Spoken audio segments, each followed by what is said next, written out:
NATO और रूस के बीच जंग के आसार बढ़ते जा रहे हैं। इस महासंग्राम का विलन बनने वाले हैं यूक्रेन के राष्ट्रपति वोलोदिमीर ज़ेलेंस्की, क्योंकि यूक्रेनी राष्ट्रपति के इशारे पर एक बार फिर व्लादिमीर पुतिन की हत्या करने का प्रयास किया गया है। ज़ेलेंस्की ने 2 अक्टूबर 2025 को पुतिन की हत्या का चौथी बार प्रयास किया। ज़ेलेंस्की की ड्रोन सेना ने सोची में वालदाई समिट के दौरान हमले किए और ये हमले उस वक्त किए गए जब 2 अक्टूबर को राष्ट्रपति पुतिन वालदाई समिट के मंच पर चर्चा कर रहे थे। इससे पहले सितंबर में भी यूक्रेन ने पुतिन पैलेस पर अटैक किए थे।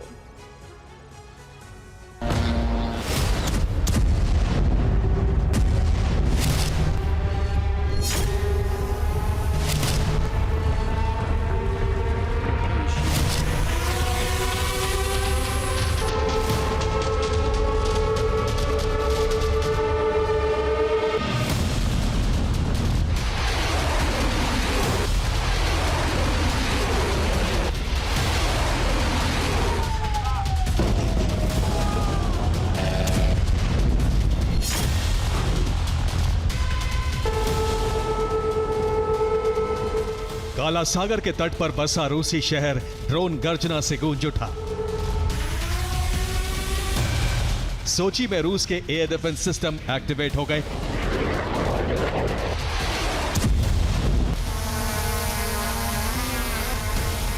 ये हमले उस वक्त किए गए जब रूस के राष्ट्रपति सोची में वालदाई समिट के मंच पर चर्चा करने के बाद समिट हॉल में मौजूद थे। पुतिन का भाषण खत्म होते ही यूक्रेन ने ड्रोन हमले शुरू कर दिए।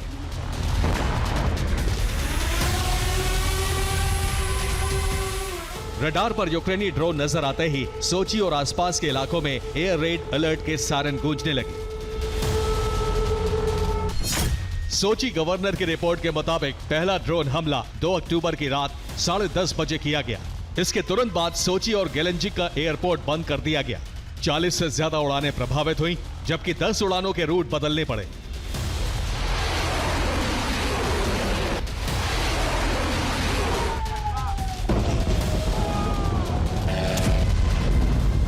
दो अक्टूबर को सोची रूस और दुनिया भर के वीवीआईपी का ठिकाना था, क्योंकि पुतिन को सुनने के लिए रूस की और दुनिया की अहम हस्तियां सोची पहुंची थी। काला सागर के किनारे पर बसा ये शहर एक्टिव फ्रंट लाइन से बहुत लंबी दूरी पर नहीं है।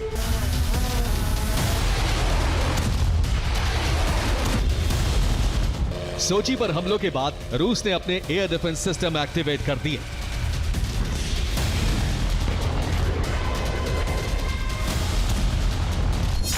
रूसी सेना के मुताबिक काला सागर पर यूक्रेन के 11 ड्रोन इंटरसेप्ट किए गए। सोची के एयर स्पेस में यूक्रेन के 7 ड्रोन हवा में नष्ट कर दिए गए। 2 अक्टूबर की रात 10:30 बजे से 3 अक्टूबर की सुबह 7:30 बजे तक रूसी डिफेंस सिस्टम और इलेक्ट्रॉनिक वॉरफेयर सिस्टम एक्टिवेट रखे गए। रूस का दावा है कि हमलों के लिए यूक्रेन को इंटेलिजेंस नेटो देशों से मिला।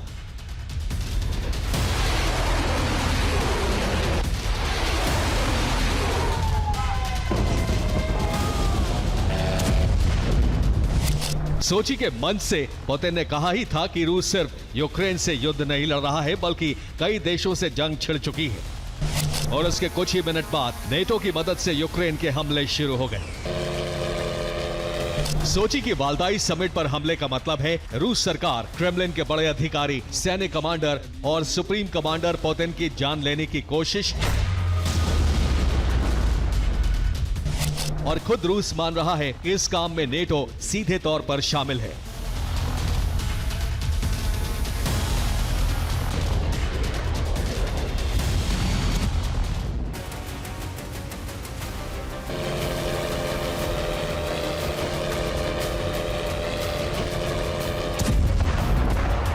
इससे पहले 9 सितंबर को भी यूक्रेन ने सोची शहर पर उसी वक्त हमले किए थे जब राष्ट्रपति पुतिन वहां पहुंचे थे।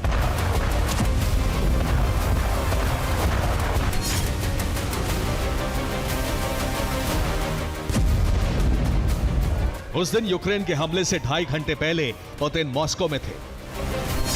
फ्लाइट रडार डेटा के मुताबिक पुतिन के IL-96-300 PU विमान ने मॉस्को से उड़ान भरी। लाइसेंस प्लेट नंबर RA-96024 वाले विमान ने सोची में लैंडिंग की। इसी विमान से पुतिन अलास्का में ट्रंप से मिलने पहुंचे थे और यही विमान हमले से 1.5 घंटा पहले सोची में लैंड हुआ था। पुतिन के सोची पहुंचने की खबर यूक्रेन को लग चुकी थी और इस लैंडिंग के कुछ मिनट बाद यूक्रेन ने सोची के नो फ्लाइट जोन में ड्रोन हमले शुरू कर दिए। यूक्रेन ने सोची के पुतिन पैलेस पर 17 ड्रोन हमले करने की कोशिश की। रूस के डिफेंस सिस्टम तुरंत एक्टिवेट हो गए। 15 यूक्रेनी ड्रोन काला सागर के ऊपर इंटरसेप्ट कर लिए गए। 2 यूक्रेनी ड्रोन क्रास्नोदर में मार गिराए गए। जिस वक्त ड्रोन हमले किए गए उस वक्त पुतिन सोची के बोचारोव रूसी पैलेस में मौजूद थे। रूसी मीडिया के मुताबिक पुतिन का विमान सोची के हवाई अड्डे पर मौजूद था।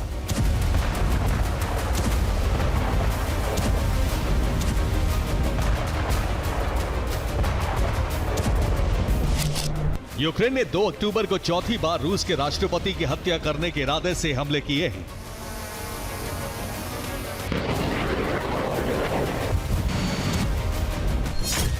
इससे पहले 9 सितंबर को सोची के वोचारोव रूसी पैलेस को टारगेट किया गया। 3 अगस्त को भी पुतिन के इसी पैलेस पर हमले की कोशिश हुई। इससे पहले बीते साल 28 अगस्त को यूक्रेन ने सोची के करीबी शहर गेलेंजिक में पुतिन पैलेस पर ड्रोन हमले किए थे। करीब $1.5 बिलियन के इस पैलेस को भी रूस ने नो फ्लाई जोन घोषित किया हुआ है। इस पैलेस के नीचे सुरंगों का एक जाल और न्यूक्लियर बंकर भी है। 28 अगस्त 2025 को किए गए ड्रोन हमले में पुतिन के इस पैलेस के करीब 3 हेक्टेयर जंगल में आग लग गई थी, लेकिन महल को नुकसान नहीं हुआ। ज़ेलेंस्की कई बार यह दावा कर चुके हैं कि पुतिन उनकी हत्या कराना चाहते हैं, लेकिन 3.5 साल से जारी इस युद्ध में एक बार भी ज़ेलेंस्की पर जानलेवा हमला नहीं हुआ है, जबकि पुतिन के ऊपर 4 बार हमलों का प्रयास हुआ है।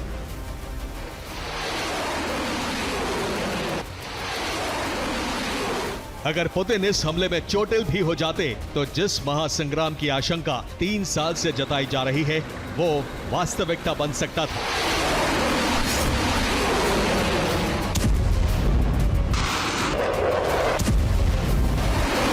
यूक्रेन सहित उसके मददगार देशों पर रूस के हमले शुरू हो सकते थे। Bureau report, TV9, Bharatvarsh.